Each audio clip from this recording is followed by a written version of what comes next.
Chers amis, tout le monde rêve d'avoir une bonne mine. Franchement, je ne connais personne qui se réjouisse à l'idée d'avoir une sale tête. Je suis le frère Sylvain de Toc, dominicain à Toulouse, et je peux vous dire que même dans un couvent comme le mien, soigner son apparence, ce n'est pas que de la coquetterie. L'enjeu est bien plus grand.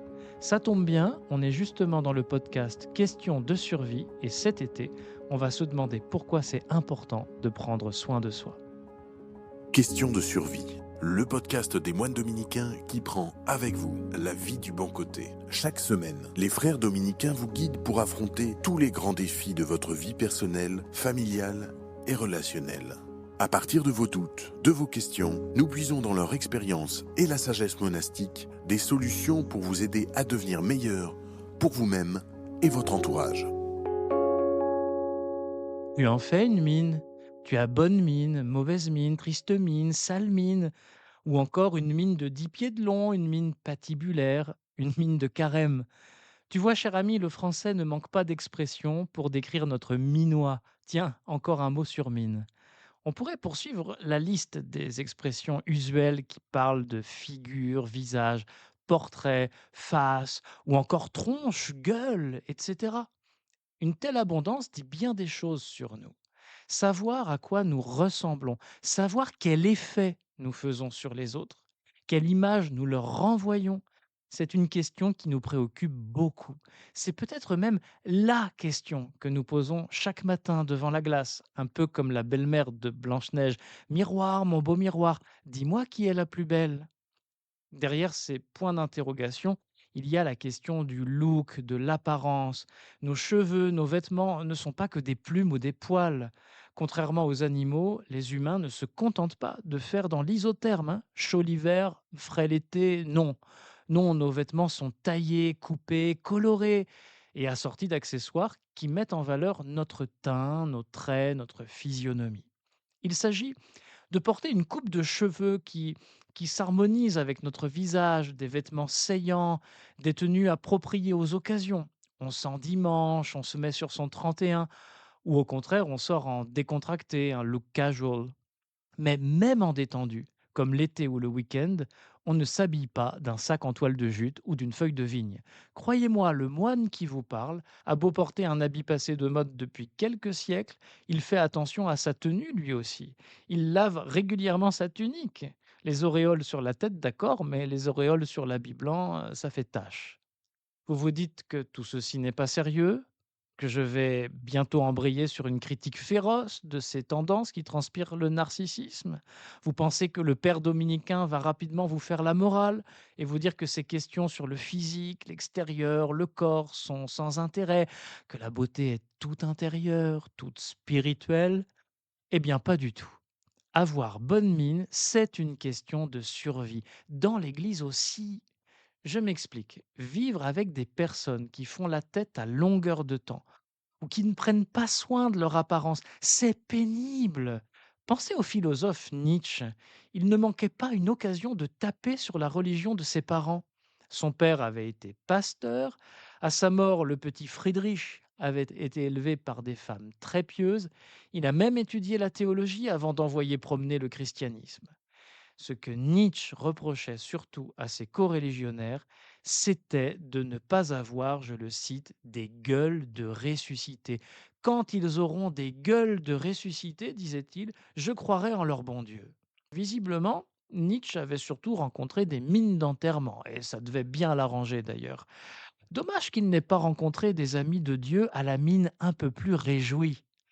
Tenez, je ne résiste pas à l'envie de vous parler de mon fondateur, Saint Dominique. Il a vécu au début du XIIIe siècle, il y a plus de 800 ans. Les premiers dominicains disaient de lui que c'était un saint, qu'il priait beaucoup, qu'il était un grand ascète. Bon, très bien.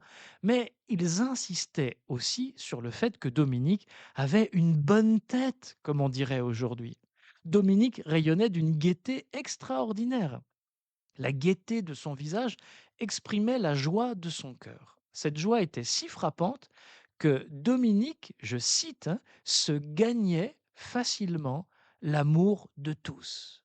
Je cite ici le successeur de Dominique, frère Jourdain de Saxe. Dominique se gagnait facilement l'amour de tous. Par son sourire, sa manière d'être, Dominique gagnait les gens à Dieu.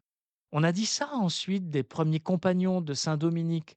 Autrement dit, par leur sourire, par leur bonne mine, ces jeunes moines donnaient envie de connaître Dieu. Pour le dire autrement, ils avaient du charme. D'ailleurs, pour la fête du bienheureux Jourdain, les dominicains prient dans leurs églises en disant: Seigneur, tu as donné au bienheureux Jourdain un charme incomparable pour accroître notre ordre. C'est dire qu'on n'est pas embarrassé par cette idée. Le charme, pour des prédicateurs, c'est pas inutile, hein. Il y a une quinzaine d'années, dans mon couvent, il y avait un jeune frère qui ne souriait jamais. Comme, à l'époque, je m'occupais de la communication, je devais faire des photos des frères, en particulier pour illustrer notre newsletter, nos affiches, et ce frère ne desserrait jamais les lèvres, c'était quand même un peu navrant. Un jour, je lui ai demandé pourquoi il ne souriait pas sur les photos, et il m'a alors parlé de ses dents. En fait, il avait un complexe affreux à cause de ses dents. Et effectivement, elles n'étaient pas belles, ses dents, mal disposées. Quelque temps plus tard, le responsable de la formation a remarqué ce problème. Il a dit à ce jeune frère avec beaucoup de tact: Tu sais, tu vas bientôt être un prédicateur. Toute ta vie, tu vas parler de Jésus à des milliers de gens. Tu vas être pris en photo, faire des vidéos, etc. Il faut que tu sois bien dans ta peau. Alors ce frère a accepté de recevoir des soins, il a porté un appareil dentaire et maintenant il a de belles dents. Et chaque fois que je le croise, je lui dis d'ailleurs sur le ton de la plaisanterie: Allez mon frère, fais-moi un sourire. Et il montre ses quenottes fièrement pour la plus grande joie de tous, en tout cas de tous ceux qui assistent à la scène. Imaginez que ce genre d'histoire ne concerne pas que des prédicateurs urbains et connectés comme les dominicains. Même l'inventeur de la vie monastique, saint Antoine, a eu un rayonnement extraordinaire, entre autres choses parce qu'il avait bonne mine. Je parle d'Antoine du désert, le père des moines, l'ermite du IVe siècle en Égypte. Ça nous ramène cette fois-ci 1700 ans en arrière. L'évêque d'Alexandrie, saint Athanase, nous a laissé un portrait d'Antoine. Il évoque ses vertus, sa prière, son ascèse, mais il souligne lui aussi qu'Antoine avait une bonne tête. Il écrit même: son visage avait une grande grâce, la joie de son âme rendait son visage souriant. Comme Jourdain à propos de Dominique, Athanase cite lui aussi des versets de la Bible qui parlent de personnages qui ont de beaux yeux, de belles dents, comme le petit David ou la jeune fille du Cantique des Cantiques. Dans le psaume 44, on dit même que le Messie est, je cite, le plus beau des enfants des hommes, et que la fiancée qu'on lui présente est d'une grande beauté. D'ailleurs, dans le palais, comme l'explique le psalmiste, tout le monde veut apercevoir son sourire. Tu vois, cher ami, même dans l'Ancien et le Nouveau Testament ou dans la vie des saints, on n'omet pas ces détails. Parce que ce ne sont pas que des détails. Bref, on a tout faux si on pense que négliger son apparence rend gloire à Dieu. Au contraire, c'est même le slogan de saint Irénée de Lyon à la fin du IIe siècle. La gloire de Dieu, c'est l'homme vivant. Irénée avait de qui tenir. Son vieux maître, Polycarpe de Smyrne, avait un visage impeccable. C'est un autre évêque célèbre de cette époque, Ignace d'Antioche, qui dit cela. Au début de sa lettre à Polycarpe, Ignace dit qu'il a été très heureux de contempler le visage de son ami quand il est passé à Smyrne. C'est une formule de politesse sans doute, et ce impeccable, ce visage impeccable a une valeur morale, mais pas seulement. Quand on aime les gens, on est heureux de les voir et on est plus heureux encore de les voir quand ils ont bonne mine. D'ailleurs, Ignace poursuit en disant qu'il espère bien revoir le visage de Polycarpe un jour au ciel pour en jouir en Dieu. Polycarpe et Ignace avaient connu les apôtres, ils étaient pétris de Bible. Ils savaient que l'homme est fait à l'image et à la ressemblance de Dieu, comme le dit la toute première page de la Bible. C'est dans le livre de la Genèse, chapitre 1. Ce verset, c'est même l'un des versets les plus cités par les premiers théologiens chrétiens, les pères de l'Église. Nos visages sur cette terre sont donc d'innombrables reflets de la beauté de Dieu. C'est saint Paul lui-même qui nous le dit.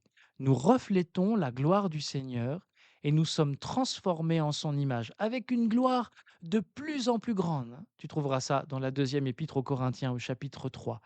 Alors nos visages, nous devons en prendre soin. Au fond, prendre soin de soi, c'est naturel. Même les animaux font leur toilette. Eh bien, pour un chrétien, c'est plus que ça, c'est surnaturel.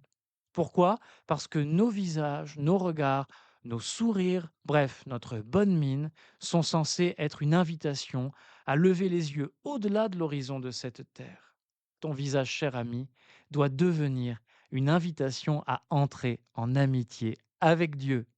La semaine prochaine, je te parlerai même des cosmétiques. Tout au long de l'été, je te donnerai de bons conseils pour garder une bonne mine et être de bonne humeur. Bien manger, bien dormir, faire la fête, se détendre ou encore faire de l'exercice et prendre l'air. Tu verras, il n'y a pas de mal à se faire du bien. Pour finir, je vais te bénir, cher auditeur, et prier pour toi. Que le Seigneur fasse sur toi resplendir son visage, pour que tu donnes au monde le témoignage de la beauté de Dieu et de la joie de la foi. Que la grâce de Dieu chasse toute aigreur et toute crainte de ta vie. Que ce temps d'été soit pour toi l'occasion de rencontrer de belles personnes. Et moi, je te bénis au nom du Père et du Fils et du Saint-Esprit. Amen. À la semaine prochaine sur Question de survie. Si vous avez apprécié cet épisode, partagez-le à un ami. Et pour que les frères dominicains puissent aider davantage d'auditeurs, pensez à laisser 5 étoiles à ce podcast. À bientôt.